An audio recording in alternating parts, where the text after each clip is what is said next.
कावेरी की शादी राजीव से हो जाती है। कावेरी और राजीव ट्रेन से घर आ रहे होते हैं। ट्रेन में सारे बाराती भी बैठे होते हैं। इतने में अचानक से कावेरी का पेट गुड़गुड़ करने लगता है। अरे मर गई रे, लगता है मेरा पेट खराब हो चुका है। जैसे जैसे ट्रेन चलती है कावेरी के पेट में उतना ही गुड़गुड़ बढ़ता जाता है और कावेरी को टॉयलेट लग जाती है। ओह नो, ना जाने ये ट्रेन इतना क्यों हिल रही है जिसके चलते मेरे पेट में बहुत ज्यादा गैस बन चुकी है। अगर मैं इतने लोगों के बीच शौचालय जाऊंगी तो ये बाराती मेरे बारे में क्या सोचेंगे कि बहू कितनी बड़ी हगोड़न है। तभी कावेरी धीरे से पाद मार देती है जिससे पूरे ट्रेन के बोगी में बदबू फैल जाती है। अब आराम मिला। राजीव जल्दी से अपनी नाक बंद करके गुस्से में बोलता है, अरे बाप रे, इतनी बदबू! अरे किसके पेट में चूहा मर गया है? किसने इतना गंदा पाद मारा है? लगता है इस बदबू के कारण मैंने जितना बारात में खाया है सब बाहर आ जाएगा। अरे बोलो, किसने किया? अब अगर किसी ने इतना गंदा छोड़ा ना तो मैं उसे ट्रेन से बाहर फेंक दूंगा। कावेरी डर के मारे चुप बैठी रहती है और वो बेचारी कुछ नहीं बोलती। आहा, अब जाकर थोड़ी सी राहत मिली। कावेरी सोचने लगती है, पाद तो इतना भी खराब नहीं था। ना जाने इन लोगों को इतना गंदा क्यों लग रहा है। मुझे तो मेरा पाद बहुत अच्छा लगता है। तभी थोड़ी दूर जाने के बाद एक भजिया वाला आता है। भजिया भजिया, 10 रुपए का एक पैकेट गर्मा गर्म भजिया भजिया। भजिया वाले भैया, भजिया देना तो। कावेरी भजिया खाती है। भजिया खाते ही कावेरी का प्रेशर फिर से बढ़ने लगता है। ओह नो, मेरा पेट तो फिर से गुड़गुड़ करने लगा। मुझे तो जल्दी से शौचालय जाना होगा। ट्रेन के हिलने से जो भी मेरे पेट में है वो सब भी हिल रहा है, जिसके कारण मुझे फिर से प्रेशर बन गया है। मैंने भजिया क्यों खाया? और घर से चलने से पहले मैंने बहुत सारे गोलगप्पे भी खा लिए थे। कावेरी को खाने का बहुत शौक था और उसे गोलगप्पे और भजिया तो सबसे ज्यादा पसंद थी। गोलगप्पे को देखकर उससे रहा नहीं जाता था और बारात आने से पहले कावेरी गोलगप्पे खा रही होती है। तभी उसकी माँ वहाँ आ जाती है। अरे कावेरी बेटी, गोलगप्पे बारातियों के लिए है, उन लोगों के लिए भी छोड़ देना। सभी गोलगप्पे मत खा जाना। माँ, गोलगप्पे खाने से ना रोको। आप जानती हो ना, गोलगप्पे मेरी कमजोरी है और मुझसे ज्यादा आपको उन लोगों की बड़ी है। बेटी, लेकिन तू तो जानती है ना, गोलगप्पे खाने के बाद तुम्हारा पेट खराब हो जाता है। अगर फेरों के बीच में पेट खराब हो गया तो क्या होगा? अरे माँ, कुछ नहीं होता। ना जाने मैं इतने गोलगप्पे क्यों खाई आई। अब कंट्रोल से बाहर हो रहा है, कहीं यही ना कर दूं। ना जाने कब घर पहुँचेंगे। ज्यादा देर तो रोक कर भी नहीं रख सकती। फिर से कावेरी पाद मार देती है। इस बार पहले से भी ज्यादा बदबू फैल जाती है। सभी लोग जल्दी से अपनी नाक बंद कर लेते हैं। कौन का बखत है जो पूरे ट्रेन में पोल्यूशन फैला रहा है? बताओ। नई नई बहू हमारे साथ है, वो क्या सोचेगी? उन लोगों को क्या पता था कि ये सभी कारनामे नई दुल्हन के ही तो हैं। अब मुझे किसी तरह रोक कर रखना पड़ेगा, नहीं तो उन लोगों को पता चल जाएगा कि ये गंदे गंदे पाद मैं मार रही हूँ। थोड़ी देर के बाद कावेरी अपने ससुराल यानी गांव आ जाती है। वहाँ उसका अच्छे से स्वागत होता है। गांव की औरतें कावेरी को देखने आती हैं। कावेरी की मुंह दिखाई होती है पर उन्हें बहुत तेज बदबू आती है।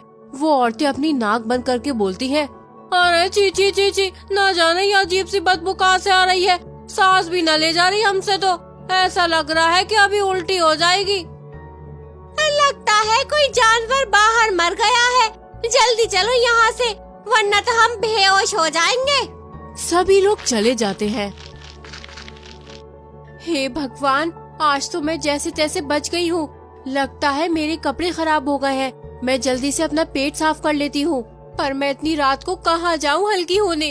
तभी वहाँ कावेरी की सास कुछ मिठाइयाँ लेकर आती है। अरे बहू, ये मिठाइयाँ खा लेना।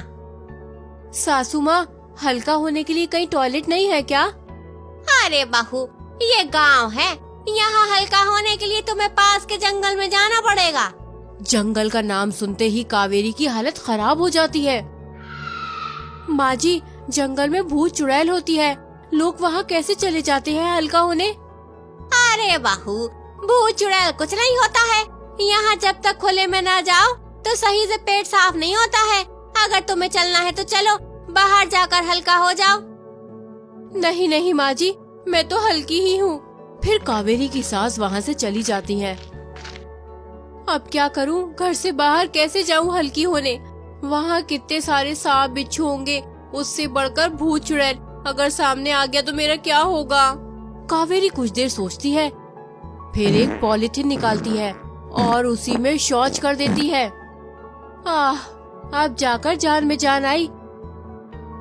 पेट तो हल्का हो गया, पर अब इस पोटली का क्या करूं? अगर इस समय फेंकने गई तो लोग क्या समझेंगे? नई नई बहू इतनी रात में क्या फेंकने आई है? तभी कावेरी को एक उपाय सूझता है। वो पॉलिथीन बेड के नीचे रख देती है और खुद बेड पर बैठ जाती है। थोड़ी देर बाद वहाँ राजीव आता है। राजीव को बहुत तेज बदबू आती है। वो जल्दी से अपनी नाक बंद करते हुए बोलता है, हे भगवान, इतनी गंदी बदबू कहाँ से आ रही है? लगता है कमरे में कोई चूहा मर गया है, अभी देखता हूँ। कावेरी घबराते हुए बोलती है, कहाँ बदबू आ रही है? लगता है आपका पसीना बदबू कर रहा है। आज हमारी सुहागरात है, पास तो आइए। राजीव कावेरी के पास आता है, तभी गंध और ज्यादा बढ़ जाती है। अरे नहीं, यहाँ तो मेरा दम ही घुट जाएगा। मैं बाहर जाकर सो जाता हूँ, इस गंध के कारण मेरी सुहागरात भी नहीं हुई। राजीव बाहर सोफे पर जाकर सो जाता है। कल सुबह होने से पहले ये पॉलिथीन फेंक दूंगी, अगर किसी को पता लग गया तो बड़ी बेइज्जती हो जाएगी। लेकिन रात भर कमरे में बहुत बदबू आ रही थी, पर कावेरी को कोई फर्क नहीं पड़ा। वो घोड़े बेचकर सोती रह जाती है। कावेरी जब सुबह उठती है तो काफी देर हो चुकी होती है। ओहो, ये तो बहुत देर हो गई। अगर इस समय पॉलिथीन फेंकने जाऊंगी तो सभी लोग देख लेंगे। ऊपर से मेरा पेट फिर से गुड़गुड़ करने लगा। कावेरी की सास देखती है कि राजीव बाहर सोफे पर सो रहा है, तो वो कावेरी के पास जाती है। तब कावेरी फिर से पॉलिथीन में शौच करके बेड के नीचे रख देती है। तभी उसकी सास वहाँ आकर बोलती है, अरे बहू, तू बेड के नीचे क्या कर रही है? कावेरी अपनी सास को वहाँ देखकर घबराते हुए बोलती है, वो कुछ नहीं माँ जी। वो राजीव बाहर सोफे पर क्यों सो रहा है? वो माँ जी, रात को उनको रूम में बहुत गर्मी लग रही थी, इसलिए वो बाहर जाकर सो गए थे। ठीक है, अब हल्का होने के लिए जंगल चलो। अपना लोटा ले लो बेटा। माँ जी, मैं तो हल्की हो गई। कहाँ और कब? माँ जी, मैं जंगल गई थी, आप सबके उठने से पहले। चलो अच्छा है। हाँ, ये बदबू तो अभी भी आ रही है। लगता है मुझे ही घर की सफाई करनी पड़ेगी। नहीं माँ जी, मैं कर दूंगी सफाई। अब बहू, तुमसे नहीं होगा, तुम नई नई दुल्हन हो। मैं अभी झाड़ू लेकर आती हूँ। कावेरी के साथ झाड़ू लगाने लग जाती है। अरे अब तो मैं पकड़ी जाऊंगी। अब मैं क्या करूँ? इस पॉलिथीन को कहाँ फेंकूं? फिर कावेरी जल्दी से पॉलिथीन को बेड के नीचे से निकाल लेती है और खिड़की से बाहर फेंक देती है, और वो पॉलिथीन कावेरी की सास के मुंह पे जाकर गिरती है। छी छी छी छी छी छी, राम राम राम, ये तो गंदगी है। ये तो मेरी बहू के कमरे से किसी ने फेंका है। कावेरी की सास उसी हालत में घर में आती है। अरे बहू, ये तुमने क्या किया? अरे तुम शौच कर कर के घर में ही रख रही थी, इसलिए इतनी बदबू आ रही थी। माँ जी, मुझे माफ कर दीजिए, मुझे जंगल में जाने से डर लगता है। फिर राजीव कावेरी के लिए एक शौचालय बनवाता है। तो दोस्तों, वीडियो अच्छी लगी हो तो लाइक करो और शेयर करो। आने वाली वीडियो को देखने के लिए चैनल को सब्सक्राइब करना ना भूलना। मिलते हैं आपसे अगली वीडियो में, तब तक के लिए बाय बाय।